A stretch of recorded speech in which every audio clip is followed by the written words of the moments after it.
오늘은요, 상당히 해석하기가 힘든 부분인데 제가 이것을 쉽게 해석하려고 그래요. 그런데 이게 아무나 들으면 안 되고, 왜냐하면 배경이 있어야 돼요.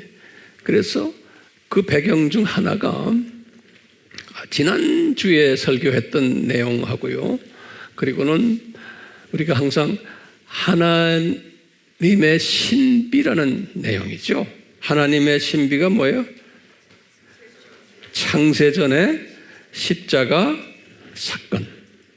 이런 그 기초 과목이 세워진 그 위에다가 오늘 제가 상당히 깊은 이야기를 좀 하려고 그래요.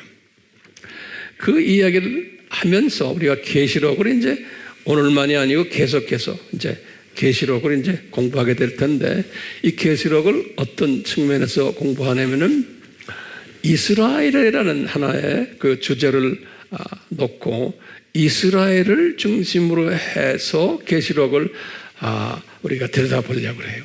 그래서 지난주는 부활과 관계되는 시리즈를 제가 3번 말씀했는데요. 이 부활과 이 이스라엘 시리즈와는 거의 같은 이야기. 그래서 한 시리즈로 보시면 돼요. 근데 오늘은 부활 시리즈를 이제 3번 했는데, 그걸 이어서 이제는 예전에 이스라엘 시리즈를 12번 했는데 오늘은 13번째로 해서 이어 있지만 시리즈 이름만 좀 다를 뿐이에요. 무슨 시리즈예요? 오늘은요, 이스라엘 시리즈 13번째로 하는데요. 이 요한계시록 12장 1절과 2절에 관한 말씀이 굉장히 해석하기 힘든 부분이에요. 신학자들이 이 부분을 여러 가지로 해석을 해요. 이 여자에 대해서, 그 여자가 누군가? 그래서요, 여기 보시면 이 여자에 대한 다양한 해석들이 있어요. 이 해석들이 종말론이 그렇게 중요해요. 종말론에 따라서 해석이 달라요. 종말론들이 뭐 있었죠? 처음에 역사적 전천년주의, 두 번째는 무천년주의, 세 번째는 후천년주의, 네 번째는 세대주의. 이렇게요. 그 역사적 전천년주의와 세대주의는 전천년주의라 그래요. 전천년주의. 그 전천년주의들이 있기 때문에 공통되는 점들이 많아요. 그런데 무천년주의와 후천년주의는 두 팀이 공통된 부분들이 많죠. 그렇지만 천년왕국을 믿지 않는 이제 분들이죠. 성경을 그러니까 해석이 달라요.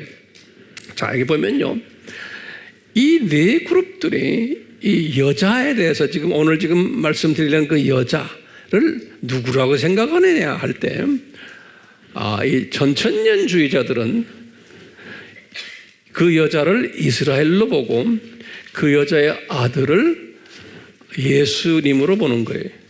저도 그렇게 봐요. 이게 이제 우리가 보는 시각이에요. 그런데 같은 크리스천들인데 이스라엘을 이 여자를 이스라엘을 보는데, 또는 아들을 예수님 대신에 교회로 보는 그룹들이 있어요. 일부 무천년주의자들이 그래요. 일부 후천년주의자들도요. 또는 어떤 분들은 또 이 여자를 마리아로 보고 아들은 예수님으로 보는 또 그룹들이 있어요. 그게 굉장히 복잡해요. 또는 어떤 그룹들은 이 여자를 여기 이제 무천년주의자들이 주로 그러는데 교회로 보고요. 교회. 그리고는 그 아들은 교인으로 보는 거예요. 크리스천들로. 또는 어떤 무천년주의자들은 이 여자를 교회로 보고는 아들을 예수로 또 보는 분들도 있어요. 이 다양해요. 그래서 이쪽은 이런 게 있다는 것을 여러분들 주위에, 우리 한국 크리스천들 중에서 무천년주의의 영향을 받은 분들도 많고 후천년주의도 많고 하니까요, 같은 크리스천이지만 이런 걸 같이 이야기하면은 이게 서로가 대화가 안 돼요. 그리고 웹에 들어가서 목사님들이 설교를 하는 것 봐도 다른 이야기들 하는 사람들이 상당히 많아요. 그런데 뭐 접속수는 또 꽤 많아요. 그러니까요, 이런 딴 이야기 하는데 접속수가 많은 걸 이렇게 보면 제가 그래요.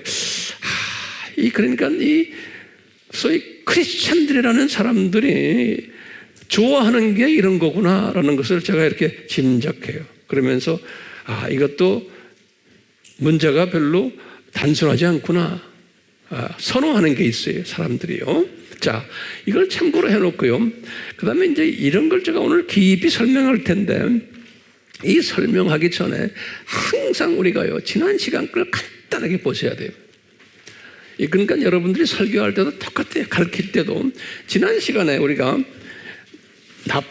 전 3년반이 나팔 시대라 그랬어요. 이건 우리 알죠? 나팔 시대죠. 지난 시간에 우리가요, 6째 나팔을 불 때를 우리가 강조해서 공부했어요. 6째 나팔을 딱 불 때 사람의 3분의 1이 죽고 하나님의 신비가 이제 나타나고 10장 7절에 그랬어요. 그러면서 하나님의 신비가 담겨 있는 책을 요한보고 먹어라 그랬죠. 그래서 이 책은요, 작은 책이에요. 그래서 내가 원어를 딱 듣다 보니까요, 보통 책 하면 성경 하면요, 성경은 비블로스라고 이렇게 써 있어요. 성경은요. 근데 이 작은 책을 제가 원어를 딱 보니까 뭐라 써 있냐면 비블라리디온 그랬어요. 이 비블라리디온이라는 말은 뭐냐면 영어로는 a little book 그런 소리예요. little book. 그 한국말로도 작은 책이다 그랬어요. 그러니까 성경책 전체 이거 아니고 그것을 써마리 해가지고 요약해가지고 딱 하나로 묶은 작은 책이, 요 작은 책 비블라리디온 영어식으로 이렇게 써놓은 거예요. 그래서 비블라리디온 하면 거기에 딱 보면 little book 이렇게 써놨어요. 비블라리디온이요. 그러니까 이 little book이 뭔가, 이 little book이 뭔가 하니까요, 제가 이제 좀 이따 설명하겠지만요, 요거에 요 저세상, 이 세상, 저세상에 저세상, 이 세상, 저세상을 함축해서 적어놓은 내용이에요.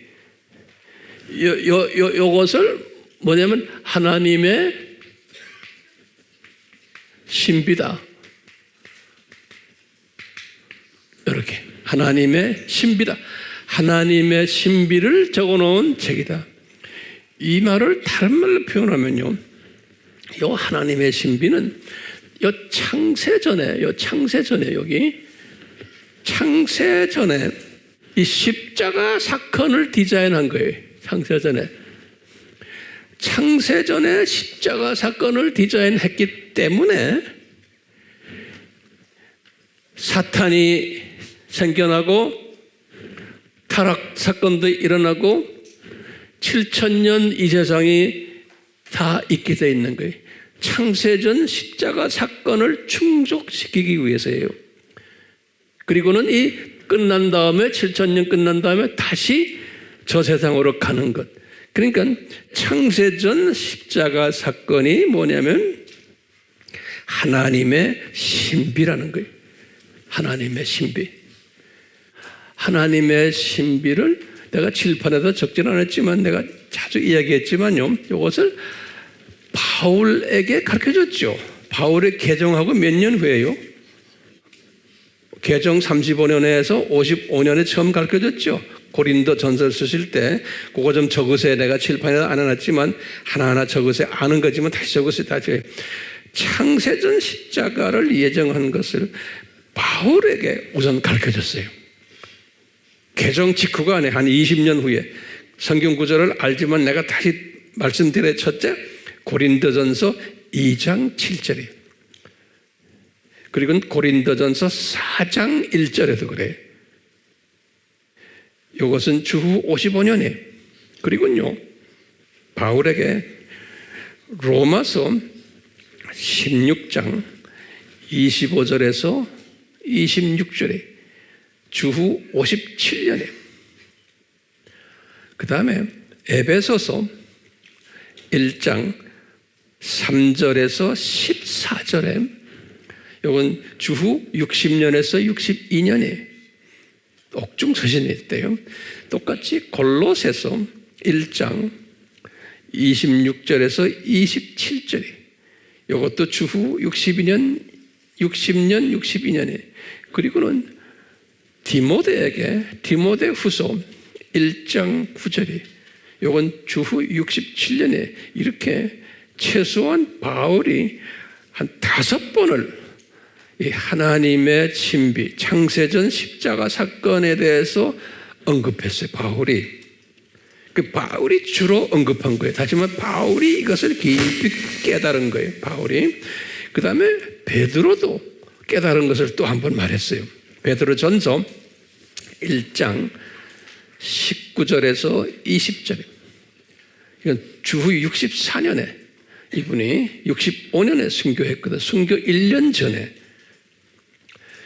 이렇게 했는데, 성서에는요 그 유명한 요한에게는 이 하나님의 신비를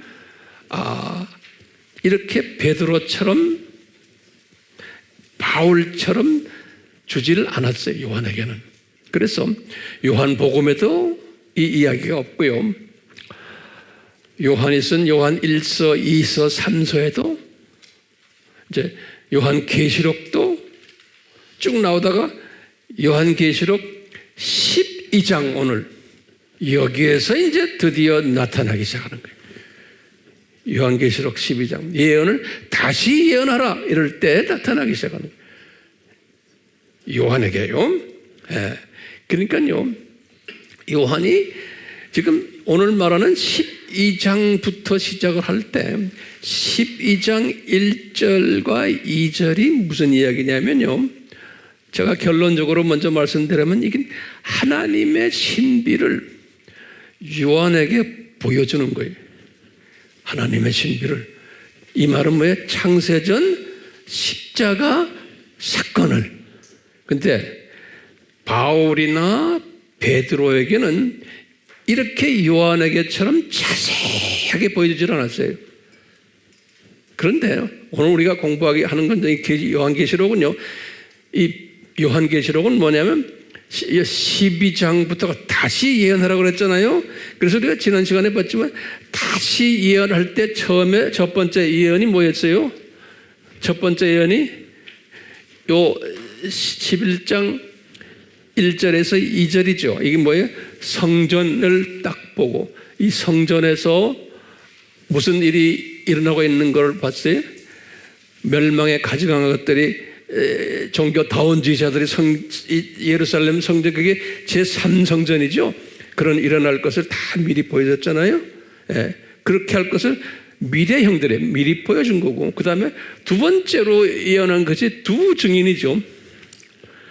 두 증인은 이미 나팔지대 때부터 시작한 거예요. 두 증인은요. 다시 말하면 두 증인은 어떤 사람들이에요? 7년 환란을 들림받지 않고 들어가는 사람들 아니에요? 그러니까 이미 두 증인이 이 7년 환란 시작할 때 이미 이분들이 열심히 복음 전하는 사람들이에요. 이 두 증인들이. 그런데 이분들이 후 3년 반 때 더 핍박 가운데 많은 열매를 맺을 것을 우리 지난 시간에 공부한 거예요. 그러니까 한 분이 그 댓글에다가 이 두 증인은 후 3년 반 때만 사역합니까? 그렇게 질문한 분이 있더라고요. 아주 잘 질문했어요. 그러면 뭐라고 대답해야 돼요, 여러분들은? 아닙니다.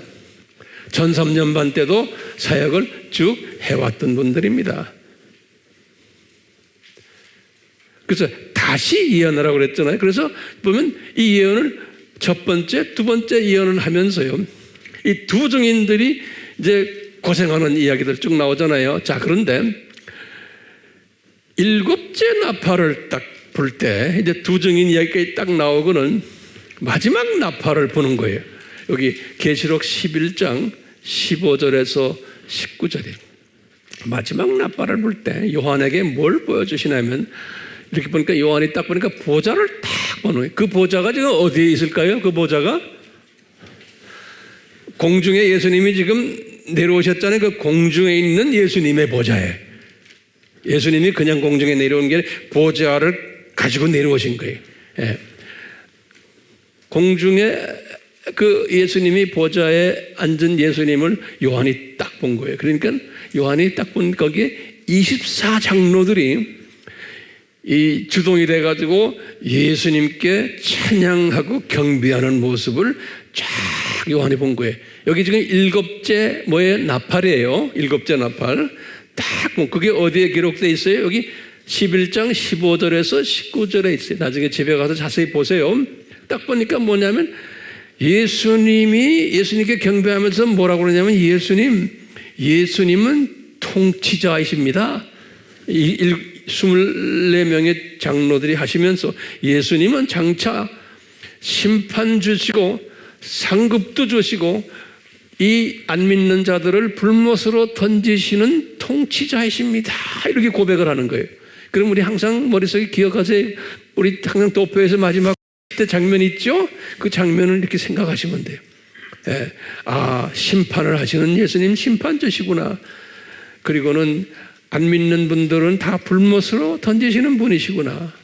그 다음에 나중에 폐교식 때 상급을 주시는 분이시구나.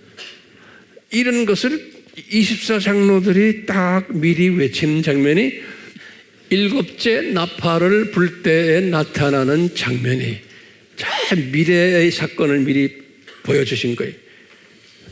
누구한테 보여줬어요? 요한에게요. 그걸 딱 본 후에, 그 후에, 다시 말하면 일곱 나팔이 끝난 후에, 그러면서 이제 기가 막힌 말이 12장부터 시작하는 거예요. 예. 그 12장이 뭐라고 그러냐면요. 굉장히 해석이 어려운 장이에요. 12장이 뭐라고 그러냐면 시작이 뭐냐면 그리고는 하늘에서 큰 이적이 나타났다 그랬어요. 과거형으로 돼 있어요. 영어로는 그랬어요. Great signs appeared 그랬어요. appeared. 예, 이제 요한이 본 거예요. Great signs. 자, 이 말은 무슨 말이냐면요. 지금 이제 제가 먼저 말하면 12장부터 시작을 해서 22장까지, 계시록 22장까지예요. 이 전체를 다시 예언하는데 그 예언이 뭐냐면 12장부터 22장까지를 요한계시록을 이제 쓰게 하는 거예요. 그 내용이 뭐냐면 이 12장부터 22장까지 내용이 뭐냐면 요 도표예요. 요 도표를 다시 그려주는 거예요. 저 세상, 창세전부터 저 세상, 이 세상, 저 세상을 요한에게 쫙 새롭게 보여주시는 거예요. 그게 12장부터 시작이에요, 다시. 그러니까 1장부터 11장까지는 어디 1장부터 11장까지 11장은 뭐가 끝나요? 일곱째 나팔 끝나는 것까지예요. 근데 일곱째 나팔이 끝나면서 실은 일곱째 나팔이 끝나고 그 다음에 일곱 뭐가 있어야 돼요? 일곱 잔이 있어야 되잖아요. 일곱 잔은 아직 이야기 안 하고는 일곱째 나팔이 끝나면서 그 다음부터 12장 1절은 뭐냐면 창세전으로 다시 돌아가는 거예요. 창세전 십자가 사건으로 다시 돌아가는 거예요. 요거 이제 오늘 설명하려고 그래요. 창세전 십자가 사건으로 다시 돌아가가지고 그때부터 쫙 하면서 요 22장까지 계시록 22장까지를 쫙 다시 설명하는 거예요. 예? 이제 12장부터 다시 12장 1, 2절이 무슨 이야기냐면 창세전 십자가 사건을 설명하는 거예요. 오늘 내가 이야기하는 건요. 이건 여러분들 처음 듣는 소리일 거예요. 근데 요거 오늘 설명하려고 그러는 거예요. 잘 따라오세요? 예, 그러면 보세요. 자, 이게 지금 문제가 있는 게요. 이 성경 번역에 문제가 있는 거예요. 예, 그래서요. 이 번역이 문제가 있는 거예요. 여기 지금 내가 써놨어요. 여기 번역에 문제가 있어요. 번역에요. 요거 하나하나씩 요거 잘 보셔야 돼요. 이 원어로는 어떻게 됐냐면 great, 그래서 great 이란 말은 헬라 말로는 great는 크다는 소리예요. 그걸 메가라 그래. 메가. 우리 메가란 말 great 크다는 소리죠. 그게 다 헬라 말이에요. 그런데 여기 보면 우리나라 말로는 큰 이적이 일어났다. 여러분 들고 있는 성경에는 그렇게 되어 있어요. 그러니까 이게 번역이 잘못된 거예요. 그 왜 그런지 모르겠어요. 그렇게 번역해놨는지. 그러니까 해석이 이상하게 돼버리는 거예요. 자, 원어를 딱 보면 어떻게 되어 있냐면 표적으로 되어 있어. 세메온. 이건 표적이에요. 사인이란 사인. 요 사인. 예. 그래서요, 성서에는요, 여기 보시면, 요 사도행전 2장 22절에 보면, 기적이라는 말이 나오고요, 이적이라는 말이 나오고, 표적이라는 말이 나와요. 요거, 사도행전 2장 22절에, 기적을 미라클이라고 번역이 돼요. 영어로는요, 정확해요. 그 다음에, 이적은 wonders 그랬어요. wonders. 그 다음에 표적은 signs 그랬어요. 이거 구별 잘 하셔야 돼요. 미라클과 wonders와 signs 이렇게 달라요. 그런데 요 세메이오는 여기 뭐냐면 요거는 사인들이에요. 사인들. 이게 이적이 아니에요. 이적은 원더라고 그래요. 이적은 여기 좀 wonders. 예. 요 원더. 요 원더라는 단어가 요거는 헬라 말로 테라스란 단어에 테라스. 히브리 말로는 모페트 또는 팔라 이렇게 되어 있어요. 요것이 이적이라는 단어예요. 원더라는 단어인데 지금 12장 1절에는 우리 한국말로는 번역은 뭐라고 썼냐면 이적으로 번역됐어요. 그런데 원어는 테라스가 아니에요. 원어는 세메이온이에요. 이 세메이온이기 때문에 이것은 뭐라고 번역되어야 돼요? 표적으로 번역되어야 돼요. 표적. 그래서 성경에 보면요. 여기 보세요. 그러니까 이 성경이 여러분들 그래서 제가 이렇게 원어를 가지고 여러분들에게 설명하는 거예요. 킹 제임스는 뭐라고 번역해 놨냐면 영어로 A Great Wonder라고 지금 말했어요. 그러니까 킹 제임스라고 해서 다 맞는 게 아니에요. 킹 제임스도 틀린 부분이 상당히 많아요. 어떤 때는 번역 잘한 부분도 있지만 또 틀리게 해놓은 게 상당히 많아요. 네. 자, 보세요. 그래서 한글 성경은 똑같이 큰 이적이라고 그래서 Great Wonder, 킹 제임스는 한글 성경에는 큰 이적으로, 왜냐하면 한글 성경도 킹 제임스 것을 많이 이렇게 따라서 한 게 많아요, 번역을. 네. 또 따라 안 한 것도 있고요. 그런데 보세요. NIV 알죠? 우리 NIV라고 알죠? New International Version이라고 그래요. 미국 사람들은, 일반 사람들은 NIV를 많이 해요. 이 NIV는 뭐라고 말하냐면 A Great Wondrous Sign 그랬어요. 이게 어떻게 보면 정확한 의미예요. Great, 이 사람들이 그냥 Great Sign이라고 했는데 Wondrous를 집어넣었어요. 왜냐하면 킹 제임스나 이런 데는 원더를 집어넣기 때문에. 그렇지만 이 Great 무슨 사인에 Wondrous Sign이라고 그랬어요. 12장 1절 번역을 그렇게 했어요. 여러분들이 한번 집에 가서 보세요. 그러니까 사인이 정확해요. 원더가 정확해요.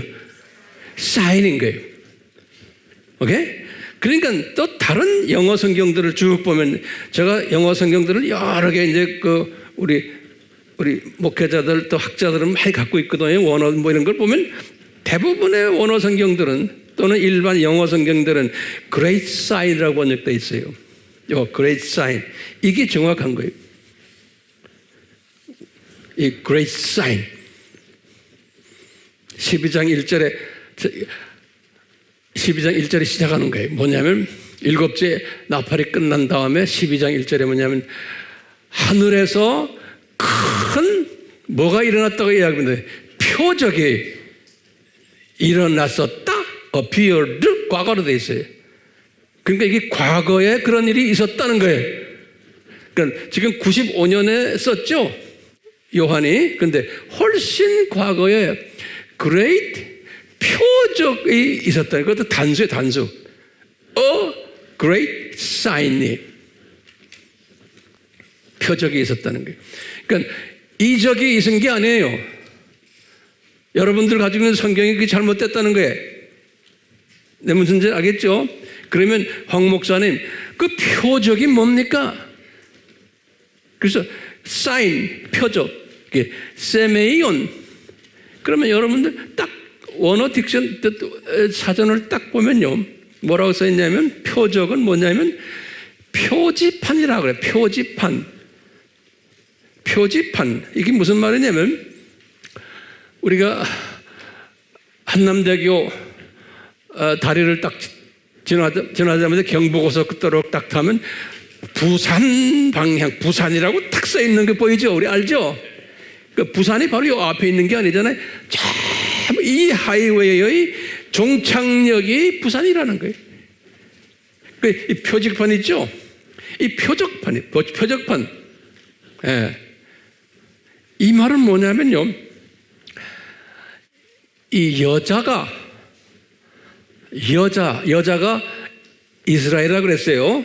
요 여자가 이제 이렇게 해를 입은 옷을 입고 또 이렇게 지금 좀 이따 설명하기, 이 여자의 모습이 표지판이라는 게, 표지판. 무슨 표지판이냐? 요 지금 창세전 십자가 사건부터 시작을 해서 이제 하나님이 이제 이 이스라엘을 통해서 지금 저 세상, 이 세상, 저 세상까지 이 하나님의 신비를 이스라엘이 표지판으로 해서 우리에게 보여주겠다는 거예요.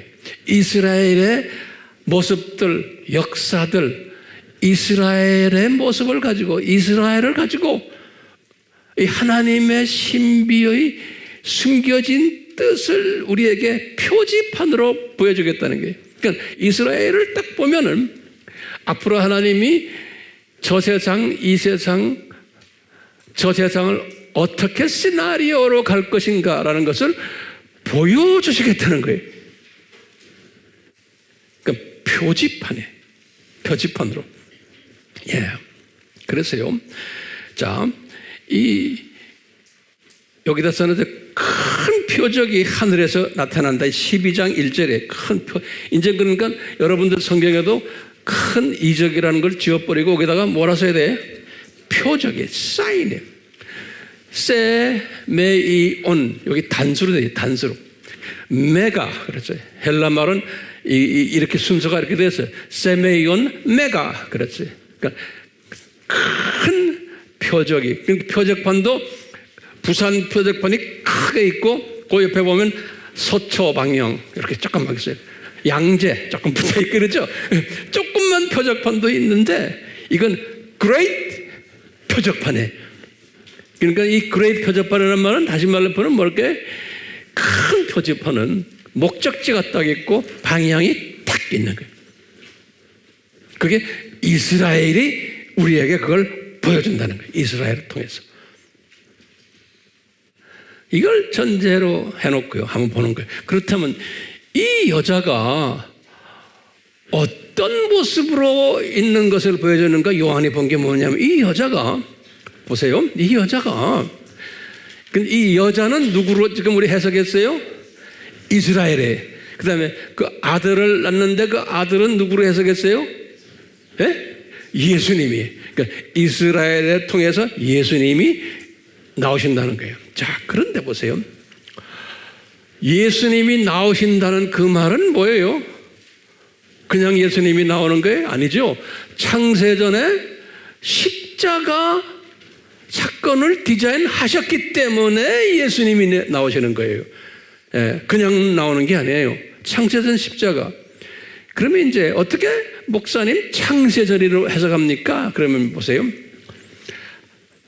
요거 노트에 꼭 적으셔야 돼요. 왜 창세전입니까?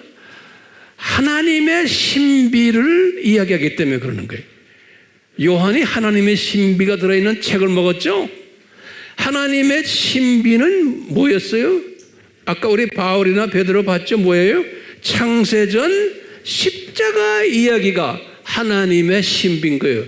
요거 꼭 잊지 마세요.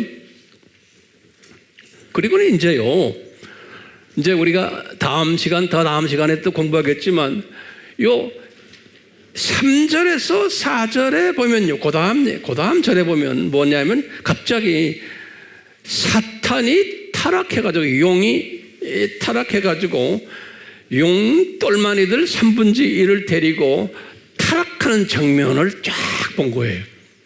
요한이. 그러면 그게 어느 장면이에요, 여기서요? 지금 이 도표에서. 예? 어느 때쯤 장면이? 한 요 정도 되죠? 요 정도. 그렇죠? 제 말 동의하세요? 예. 그렇기 때문에요, 지금 이쪽 동네 이야기하는 거예요, 지금. 이 12장은 지금요, 이쪽 동네, 이 동네 이야기하는 거예요. 예. 좀 이따 나가면 이제 또 이 세상 이야기도 또 이제 나올 거예요. 그러니까 12장이 그렇게 중요한 거예요. 자, 이 여자가 어떤 모습으로 있나, 여기 잘 보세요. 여자가요, 요한이 딱 보니까 해를 입은 한 여인에, 그러니까 이제 어떤 사람들은 해를 당하셨나? 그런데 아니, 그 해가 아니고 sun. 그래서 내가 영어를 써내. sun을, 해 있죠, 햇빛이요. 태양 옷을 입으신 분으로 딱 나오는 거예요. 태양 옷을 입으신 분. 그리고는 두 번째는 뭐냐면요, 요 발 밑에 달이 있다는 거예요. 달을 발로 딱 붙잡고 있는 거예요. 이렇게 발 밑에 달, 문이에요, 문. 그 다음에 또 뭐가 있냐면요, 머리에 12별, 멸리관에서 12별. 그러니까 해, 달, 별을 관계되는 그러한 여자의 모습이에요. 또 이걸 어떻게 해석하는가? 그래서요, 이것을 긍정적인 견해로 보는 게 있어요. 그러니까 지금 예를 들어서 이 여자가 만약에 교회라 그러면, 이 교회라는 저희 무천년주의자들은 이 여자를 교회로 보는 분들이 많아요. 그럼 뭐냐, 교회가 뭐냐, 해라는 것은 하나님의 영광을 뒤집어 썼다, 교회가. 이렇게 보는 거예요. 예? 또는 달은 뭐냐, 밤을 밝게 하는 거예요. 그러니까 다 좋은 긍정적인 의미인 거예요. 별은 뭐냐, 똑같아요. 그래서 다니엘서 12장 3절 같은 데 보면 복음을 많이 전하는 분들은 별같이 빛나리라 그랬잖아요. 그러니까 다 빛나는 그러한 의미에서 긍정적으로 해석하는 그룹들이 대부분의 이 무천년주의나 후천년주의나 이런 분들은요, 우리나라에 그런 그룹들 많아요. 우리나라 장로교도 두 그룹에 무천년주의와 전천년주의 다 갈라져 있어요. 예. 자, 그렇기 때문에요, 긍정적으로 이렇게 보는 분야가 있냐면 부정적으로 보는 또 분야가 있는 거예요. 뭐냐, 이 해, 달, 별은 바벨론 종교의 상징인 거예요. 바벨론 종교. 그래서 그 당시에 이미 바벨론 종교는 없었어요. 아직 창세전 이야기예요. 그렇지만 이미 하나님은 다 바벨론 종교를 디자인하시고는 바벨론 종교의 해는 니므롯이고 달은 세미라미스고 별은 담무지. 그래서 이스라엘 사람들이 에스겔서 8장 14절에 보면 담무주를 섬겼어요. 그런 이야기는 좀 있으면 또 자세히 좀 나올 거예요. 다시 말하면 황 목사님은 어느 견해를 따를 것 같아요? 예? 요 부정적인 견해로 해석하는 거예요. 다시 말하면 요 여자는 누구예요? 여자는 이스라엘인데 그 이스라엘이 무슨 옷을 입었냐면 이 바벨론 섬긴 니므롯을 섬기는 옷을 입고 헤로서 그리고는 밑에 달 세미라미스를 끼고 있고 발을 디디고 있고 의지하고 있고 발 디디고 있는 건 의지하는 거예요. 그리고는 12별의 면류관을 쓰고 있는 머리에. 그러니까 이것을 12별의 면류관을 긍정적인 측면도 어느 정도 있어요. 왜냐하면 나중에 이 이스라엘 사람들이 12지파들이 궁극적으로는 폐교식 때 창조 목적 학교 폐교식 때 12면류관 쓰겠죠? 예, 그런 의미에서 12별이지만 그렇지만 더 좁은 의미에서는 이 별도 섬겼다는 거예요. 그래서 바벨론 종교를 섬길 때 항상 이스라엘 사람들이 요 해, 달, 별을 섬겼어요. 기가 막히게 해요. 왜? 이것이 어디에서 디자인된 거예요? 지금 창세전에 이스라엘 사람들이 해, 달, 별을 섬길 것을 미리 디자인됐다라고 보면 되는 거예요. 기가 막히게. 이게 왜냐하면 이 세상은 뭐예요? 창조, 목적, 학교이기 때문에 그런 거예요. 그러니까 이 구약의 이스라엘 사람들이 해, 달, 별, 바벨론 종교를 섬겼다는 것은 뭘 나타내 주느냐면 이스라엘 사람들은 구약 사람들이 신약의 이스라엘 사람들은 뭐예요? 하나님의 자녀들이죠. 크리스찬들이죠.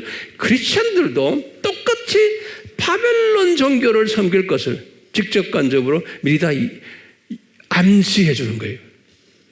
기독교인들도. 자, 이미 이렇게 창세전에 지금 디자인 하시고는 예수님께서 이렇게 이야기했어요. 해, 달, 별에 대해서. 보세요. 해, 달, 별은 본래 넷째 날에 하나님이 창조한 거예요. 창세기 1장 14절에서 19절에. 그렇죠? 네 번째 날에. 창조하셨죠? 창조하고는 요 느헤미야 9장 6절이나 시편 19편이나 또는 시편 148편에 보면 정확하게 요 해, 달, 별들이 하나님께 경배하고 영광을 드렸어요. 그래서 이 해, 달, 별들이 본래는 하나님께 영광 드리게 창조된 것들이에요. 그런데 이것을 변이시킨 거예요. 이것이 사람들이 바벨론 종교를 만들어가지고 이걸 이용한 거예요. 예. 그 본래는 해, 달, 별은 하나님이 창조하시고 하나님께 영광 드리도록 하고 영광 지금도 드리고 있어요. 해, 달, 별들이. 예. 그런데 사람이 이렇게 만들어낸 거예요. 그래서요, 모세가 한 말이 있어요. 모세가 40년 광야 생활 끝나고 죽기 1년 전에 신명기를 쓰셨는데, 신명기 쓰시면서 이제 제일 마지막에 신명기에다 뭐라고 그랬냐면, 신명기 이제 시작하면서도 그랬고 마지막 때 똑같아요. 4장 19절은 특히 그랬어요. 이스라엘 사람들에게 얘들아, 우리가 애굽에서 구원받아서 이렇게 하나님의 은혜로 광야에서 지금 이렇게 하고 좀 있으면 가나안으로 들어가는데 내가 너희들에게 강력하게 부탁한다 그러는 거예요. 너희들 신명기 4장 19절에 그랬어요. 뭐냐면요, 절대로 해와 달과 별을 섬기지 말아라. 아주 구체적으로 말했어요. 해와 달과 별을 섬기지 말아라. 이 말은 무슨 말이에요? 바벨론 종교를 따르지 말아라, 그런 말이나 똑같아요. 이렇게 말했거든요. 그리고 500년 후에 다윗이 나타났어요. 다윗은 정확하게 요 해, 달, 별을 섬기지 않았어요. 다윗은. 그런데 다윗이 성령님이 감동을 줘가지고 자기 아들 솔로몬이 성전을 지어놓고 요 해, 달, 별을 섬길 것을 다윗이 미리 알았어요. 기가 막히게. 그 왜 그래요? 창세전에 지금 이것이 디자인되어 있기 때문에 그런 게, 하나님의 자녀들의 여자가 요 해, 달, 별을 섬길 것을, 여자가 누굽니까? 이스라엘 사람들이. 제 말 잘 따라오세요? 그렇기 때문에 이미 다윗이 알았어요. 그래서 이제 다윗이 솔로몬한테 3번 경고를 해요. 3번. 죽기 전에, 얘야, 이런 짓 하지 말아라. 너 이거 하면은 내 나라가 남북으로 갈라지고 엉망이 된단다. 그러는 거예요. 가르쳐줘요. 그런데 솔로몬이 안 하겠어요? 하겠어요? 솔로몬이 했어요. 순종 안 하고. 그 솔로몬이 어떻게 했어요? 여기 보면 열왕기상 11장 3절에서 8절을 보면 이방 여자들 700명, 그 다음에 첩들 300명 다 해, 달, 별 섬기는 종교를 가진 이방 여자들, 그 여자들을 데려다가 예루살렘 성전 지어놓고는 성전 안팎에다가 그런 걸로 꽉 재어놨어요. 기가 막히게. 그러니까 이것이 솔로몬이 잘못해서지만 솔로몬이 일부러 한 것도 아니고 하나님의 철저한 계획 속에서 움직이는 거예요. 그렇기 때문에 이 예정론이 굉장히 중요한 거예요. 알메니안주의의 해석을 하면 성경이 풀리지가 않아요. 그리고 오늘 지금 설명하는 이런 것도 해석을 이렇게 할 수가 없어요. 창세전 해석을. 자, 솔로몬이 그렇게 함으로써 남북이 갈라졌죠? 남북이 갈라진 이야기가 북이스라엘과 남유다 하나에 우리 얼마나 공부 많이 했어요. 그런데 보면요, 이 20명의 왕 북이스라엘에 거기에 보면은 19명이 다 해, 달, 별을 섬겼어요. 기가 막히게 해요. 저 스케줄에 따라서, 그 중에 한 사람만 절충한 게 11대 예후 왕이에요. 절충한 게. 한 사람만. 유다 왕국은 20명 왕 중 6명이 절충을 했어요. 우리 누구누구란 건 여러분들 다 공부했어요. 우리가 아바에서요. 2명이 순종했어요. 그 2명 이름은 우리가 누구죠? 히스기야와 요시야 왕이. 자, 거기에 대한 이야기들이 여기 다 성경 구절 다 나와요. 열왕기하 21장 3절 5절, 역대하 33장 3절, 스바냐 1장 4절 6, 전부 다 이게 해, 달, 별을 섬겼다는 이야기예요. 이 성경 구절들이다.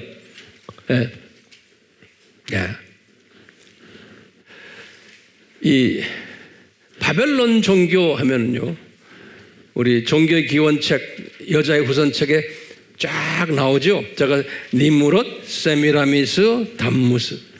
이 신약에 와서 크리스찬들이 그리스 신화를 믿거나 로마 신화도 믿었어요. 기독교인들이, 로마 카톨릭도, 정교회도, 우리 개신교들도, 우리도 오늘날이요, 로마 신화를 우리가 많이 학교에서 배우고 우리 삶에 적용하고 있어요.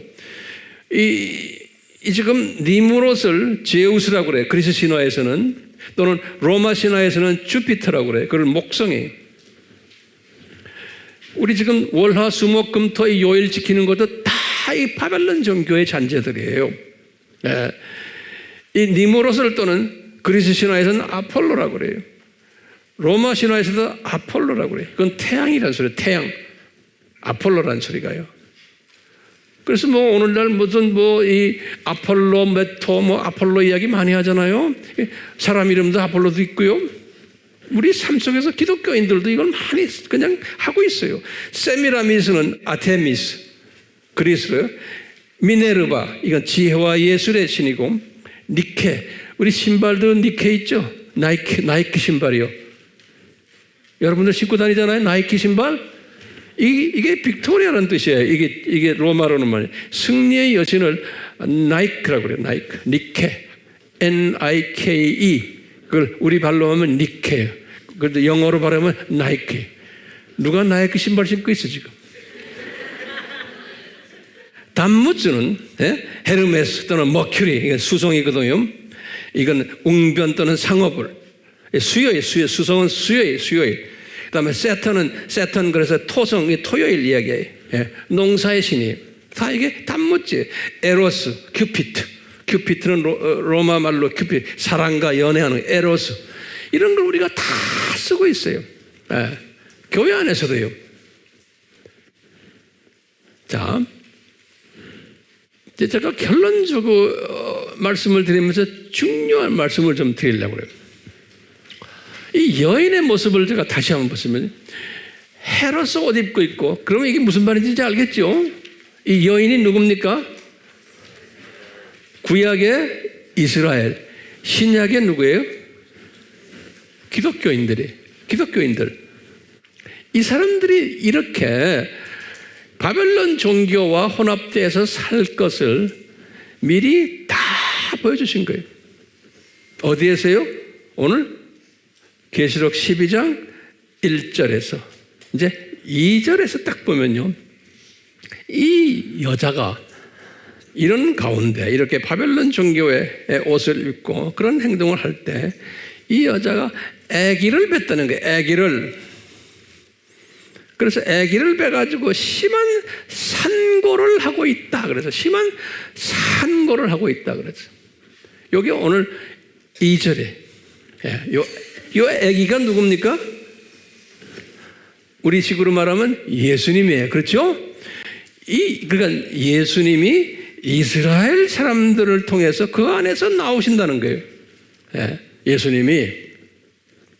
자, 산고를 한다 그럴 때요, 여기 보면 산고로 울부짖는다라는 표현을 했어요. 굉장히 괴로워한다는 거예요. 지금부터 말 잘 들으세요. 울부짖는다는 요 말을요, 제가 원어를 딱 들여다보니까 뭐라고 썼냐면요, 크라제이라고 그래서 크라제이. 이 크라제이가 뭐냐면요, 문법으로 딱 보면 이거는 현재형이에요. 자, 여기 현재형이라는 게 굉장히 중요해요. 아기가 울고 있다는 거예요. 근데 현재 진행형이 아니에요. 현재형이에요. 운다는 거예요. 성서에서나 어느 문법책에도 현재란 말은 뭐냐면 항상 계속성을 가지고 있어요. 여자가 나타났다 할 때는 appeared, 과거형으로 되어 있어요. 과거형에. 근데 과거형의 문장들이 있는데 갑자기 현재형으로, 울부짖는다는 것은 현재형으로 되어 있어요. 굉장히 중요한 개념이에요. 이게 크라체 현지형인데 여기 보면 능동태로 되어 있어요. 능동태. 그래서 이게 문법이 그렇게 중요해요. 수동이 아니에요. 누구에 의해서 우는 게 아니에요. 스스로 우는 거예요. 스스로. 능동태. 수동과 능동이 있죠. 그래서 우리가 이제 문법을 이렇게 공부하는 거예요. 능동태로 되어 있어. 이 뭐냐면 이 여자가 산고를 겪는데 누구에 의해서 상고를 겪는 게 아니고 스스로 지금 상고를 겪는 거예요. 스스로. 그런데 현재형이에요. 현재형. 그러니까 단수로 돼. 단수는 뭐냐면요, 항상 대표성을 이야기할 때 단수를 써요. 예. 요 3인칭 당수에 크라제이 하면 3인칭 당수. 그래서요, 다시 말해, 여자가 누굽니까? 이스라엘이에요. 이스라엘이 예수님을 낳기 위해서 울부짖는 거예요. 아파가지고 상고를 겪고 있는. 근데 현재형에, 그러니까 창세 전부터 이미 이 이스라엘이, 이 여자가 울고 있는데, 그게 지금 계속해서 오늘날까지도 이스라엘이 울고 있는 거예요. 오늘날까지도. 근데 이것이 언제까지 우느냐면요, 이스라엘이 폐교시까지 우는 거예요. 폐교시까지. 지금 심판 때까지. 자, 보세요. 여기 지금 이 비명의 소리가 3단계가 있어요. 내가 보니까 처음에 구약 기간에는 초림 예수의 아기가 태어나는 거예요. 그때까지 막 구약 시대에 이 사람들이 울었어요. 뭘로 울었어요? 스스로 뭘 해가지고? 이 사람들의 산고는 뭐예요? 바벨론 종교를 열심히 믿으면서 혼쭐 나는 이야기가 구약 이야기예요. 그러면 우리가 단순하게 생각하면 왜 저 하나님의 저 백성들이 저렇게 구약에서 바벨론 종교를 섬길까? 그러면 이것이 하나님의 디자인이요? 아니요? 하나님의 디자인인데 언제부터 디자인이요? 창세전부터 디자인이요. 그걸 어떻게 합니까? 옷을 입은 거 보니까 선 옷을 입었고 발 밑에서 기대는 게 문 이렇게 되고, 예? 별들로 머리를 뒤집어 쓰고 있고. 그래서 모세에게도 그렇게 하지 말아라. 모세가 그렇게 했는데도 말 안 들어요. 다윗이 솔로몬에게도 말 안 듣고 끝까지 그러고 있는 거예요. 그러니까 이분들이 이것 때문에 고생하는 것이 뭘까요? 울부짖는 거예요. 그러다가 그 울부짖으면서 예수님이 초림해서 딱 오신 거예요. 예수님이 초림해서 오셨는데도 이 이스라엘 사람들은 그 예수님을 인정했어요? 안 했어요? 안 했어요. 예. 그거 안 했기 때문에 신약 시대에 들어와서는 계속 눈 감겨가지고 이스라엘이 주 70년 이후부터 그냥 나라가 없어지고 민족들이 다 소위 안티세미티즘이죠. 뭐예요? 반유대주의. 이것이 지금까지 일어나고 있는 거예요. 그러면서 이제 예수님의 재림이 이제 올 거예요. 아기가 태어나는 거예요, 다시. 예. 초림도 예수님의 아기 태어나는 거고, 이 재림도 예수님의 아기가 태어나는 거예요. 그때까지도 이 사람들이 어떻게 해요? 재림 때까지도 이 사람들이 울부짖어요, 안 짖어요? 계속 울부짖어요. 이스라엘 사람들이 그렇게 디자인이 되어 있는 거예요. 이스라엘 사람들이 못되게 놀게끔. 그러니까 이스라엘 사람들이 그렇다는 것은 기독교인들이 그런 짓 한다는 거예요. 기독교인들이. 근데 항상 이스라엘 사람들도 소수는 그러질 않았어요. 남은 자들이라 그러죠. 그렇죠? 구약에서, 신약에서도 마찬가지. 그 신약이 하나님의 자녀들 중에서도 다수는 바벨론 종교에 휩싸여가지고 예수님을 믿는데 소수는 그렇지 않다는 거예요. 그러니까 이 세상은 창조 목적 학교이기 때문에 하나님의 선별된 자녀들이 울부짖도록 디자인된 거예요. 울부짖도록. 그런데 왜 울부짖느냐? 하나님을 섬기지 않고 예수님을 잘 섬기지 않고 잡다한 바벨론 종교를 섬기는 일로 울부짖도록 디자인되어 있는 거예요. 울부짖도록. 그걸 우리가 어떻게 오늘 본문 말씀에서 보여주는 거예요. 예, 이게 하나님의 신비라는 거예요. 하나님의 신비라는 거예요. 그러다가 나중에 예수님이 심판주로 오세요. 처음에는 초림주로 오셨다가 그 다음에 재림주로 오셨다가 심판주로 딱 오실 때 그때야 이제 울부짖는 게 끝난다는 거예요. 울부짖는 게. 그러니까요, 이스라엘 사람들은 아까 그랬죠? 큰 표지판이다. 표지판.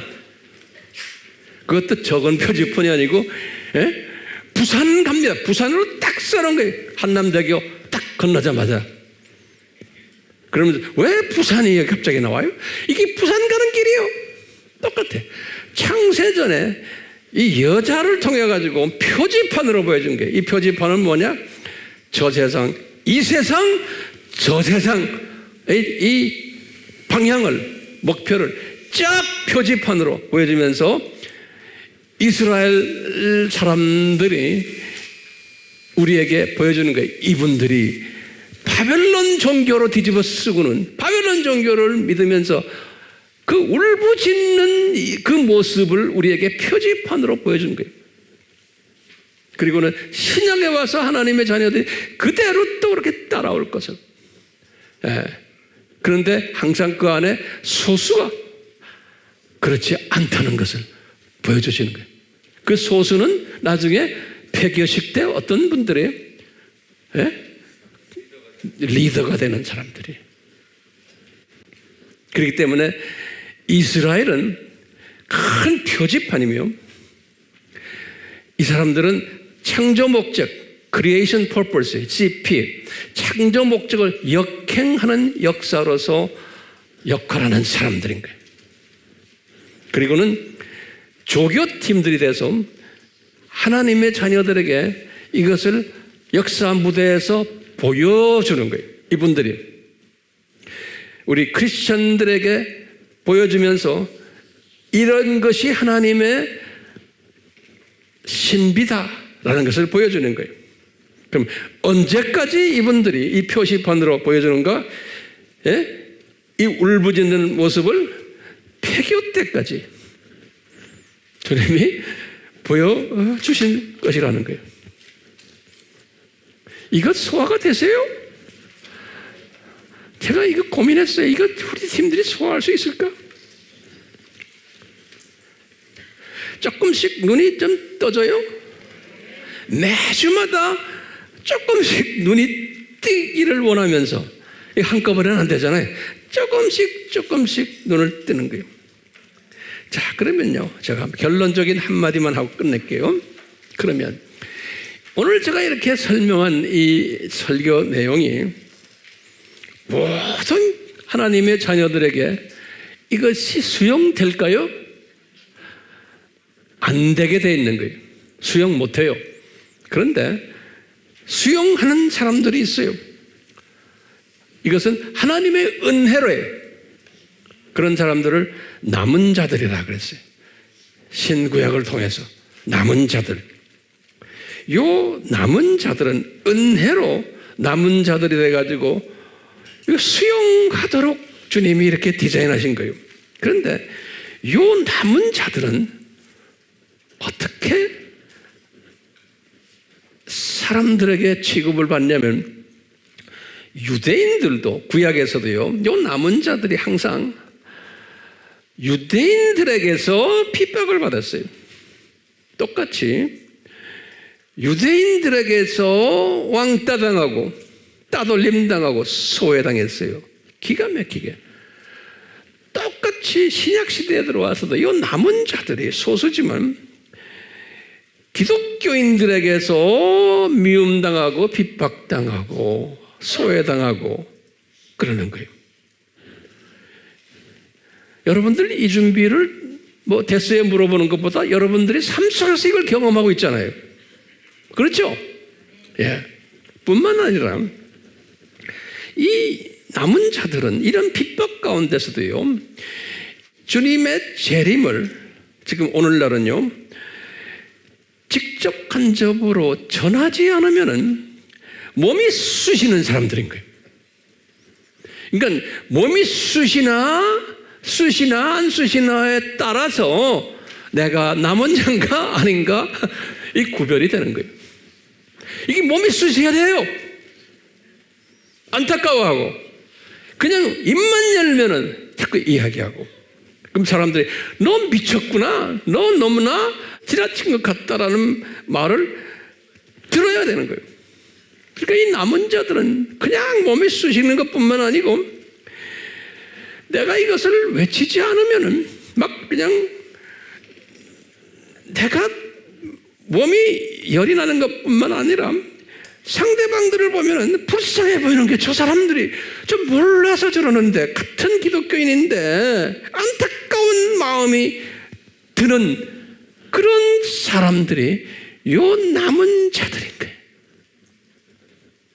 그뿐 아니라 담대해지는 거예요.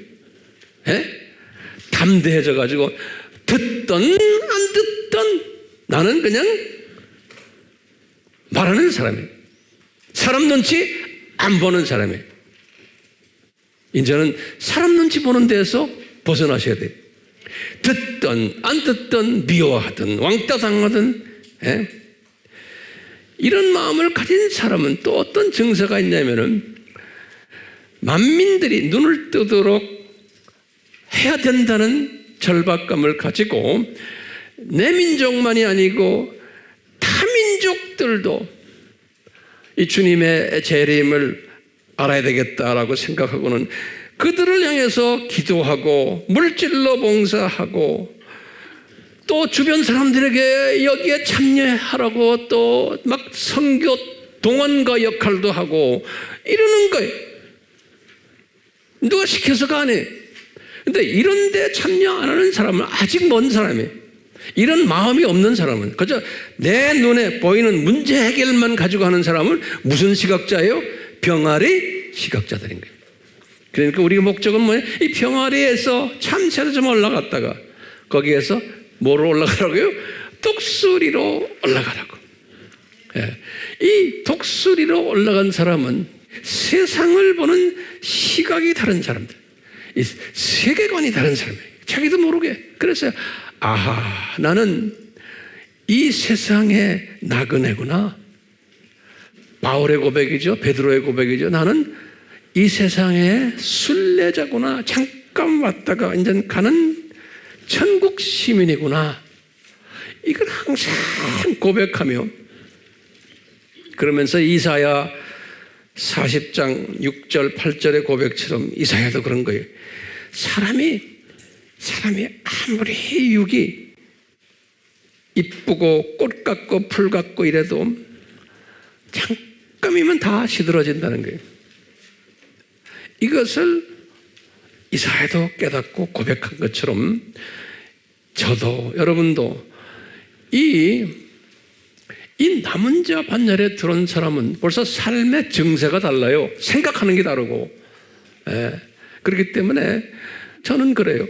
저는 뭘 생각하냐면 항상 폐교식을 생각해요. 폐교식을 생각하면서요. 폐교식 때 우리 졸업식 때 모자 가운 막 집어던지고 막 우리 즐거워하듯이 폐교식 때 거기에서 온갖 하나님의 자녀들이 전 세계 사람들이 희노애락이라고 그래요. 이 모습이 이렇게 자꾸 내 환장에 떠오르는 거예요.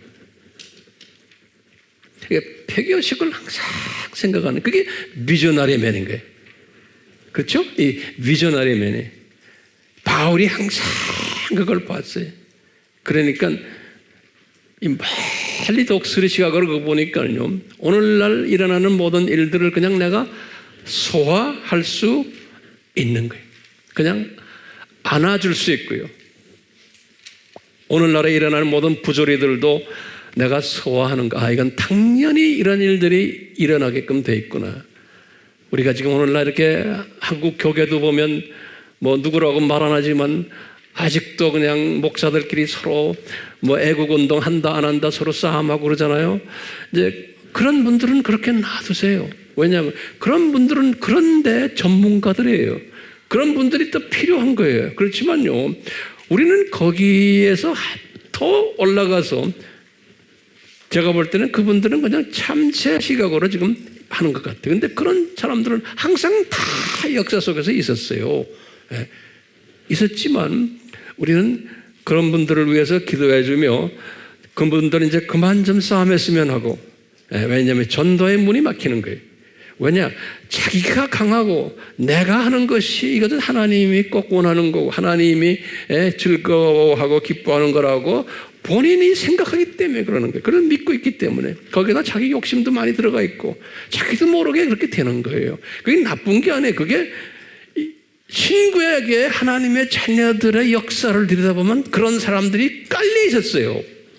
그래 우리가 그런 걸 보고서 그냥 이렇게 씩 웃어주고 위에 기도해주고 하면서 우리는 독수리의 시각으로 그런 것들 다 보는 연습하는 거예요.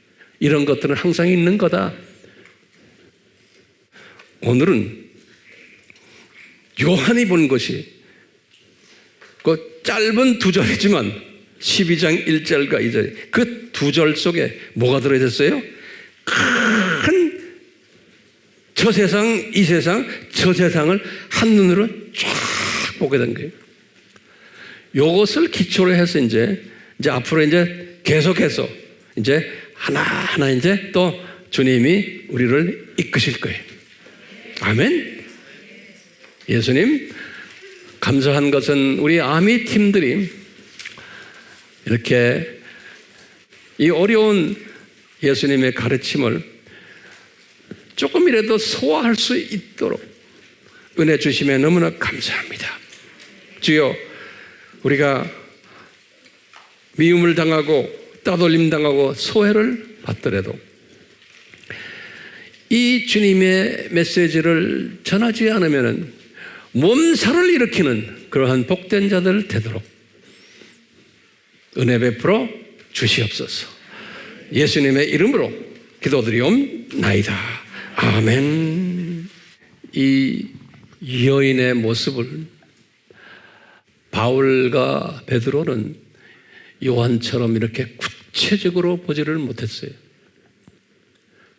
거기에서 차이가 나죠. 요한은 예수님이 굉장히 가장 사랑했던 그분 아니에요. 그래서 요한은 이것을 이렇게 구체적으로 볼 수 있었던 것은 어떤 혜택을 받았기 때문에 이것이 가능했어요? 네? 작은 책을 먹었기 때문에 그런 거예요. 네. 이 작은 책은 뭐예요? 하나님의 신비가 담겨있는 자세한 내용이 담겨있는 책이에요. 그 내용이 이제 12장부터 몇 장까지예요? 22장까지 있는 거예요. 요한은 이것을 다 먹은 사람이에요. 요한이 먹었기 때문에 우리도 같이 먹읍시다.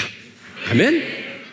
삼위 하나님의 은혜가 우리 모두에게 요한에게 임했던 것처럼 임하기를 축원하옵나이다.